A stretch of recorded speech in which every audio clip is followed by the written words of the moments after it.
Don Bassini, I want to thank you for helping me organize this meeting here today. And also the other heads of the 5 families, New York, New Jersey. Carmine Cuneo from the Bronx, and Brooklyn, Philip Tatalian. From Staten Island, we have with us Victor Strachey, and all the other associates that came as far as from California, Kansas City, and all the other territories of the country. Thank you.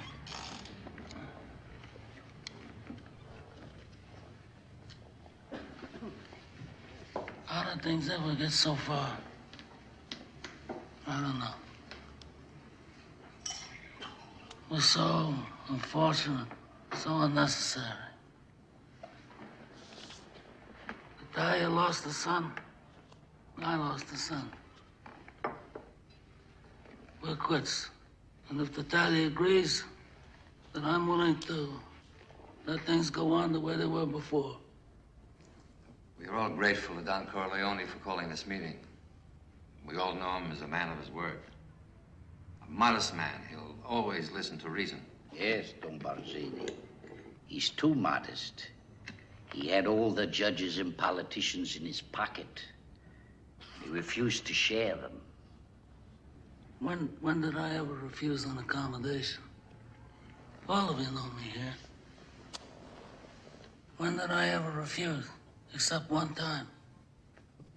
And why? Because I believe this drug business is going to destroy us in the years to come. I mean, it's not like gambling or liquor, or even women, which is something that most people want nowadays, and is forbidden to them by the bits and avanti of the church. Even the police departments that have helped us in the past with gambling and other things are going to refuse to help us when it comes to narcotics. And I believed that then, and I believe that now. Times have changed. It's not like the old days where we can do anything we want. A refusal is not the act of a friend. If Don Corleone had all the judges and the politicians in New York, then he must share them. All he does is use them. He must let us draw the water from the well. Certainly he can present a bill for such services.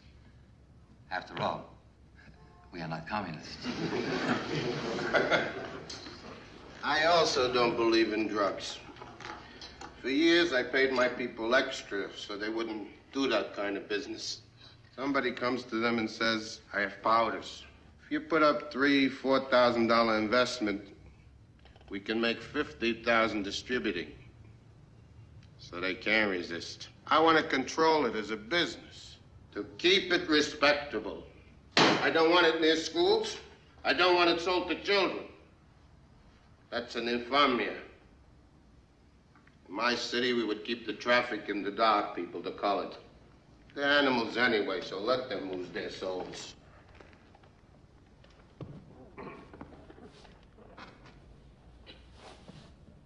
I hope that we could come here and reason together.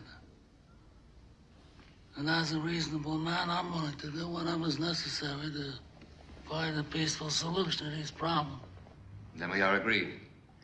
The traffic in drugs will be permitted, but controlled. And Don Corleone will give her protection in the East, and there will be the peace. But I must have strict assurance from Corleone. As time goes by and his position becomes stronger, will he attempt any individual vendetta? Look, we are all reasonable men here. We don't have to give assurances as if we were lawyers. You talk about vengeance. Is vengeance gonna bring your son back to you? Or my boy to me? I forgo the vengeance of my son. But I have selfish reasons. My youngest son was forced to leave this country because of this Salazzo business. All right, I have to make arrangements to bring him back here safely, clear of all these false charges. But I'm a superstitious man. And if some unlucky accident should befall him, if he should get shot in the head by a police officer, or if he should hang himself in his jail cell, or if he's struck by a bolt of lightning, then I'm going to blame some of the people in this room. And that I do not forgive. But that aside, let me say that I swear on the souls of my grandchildren that I will not be the one to break the peace we've made here today.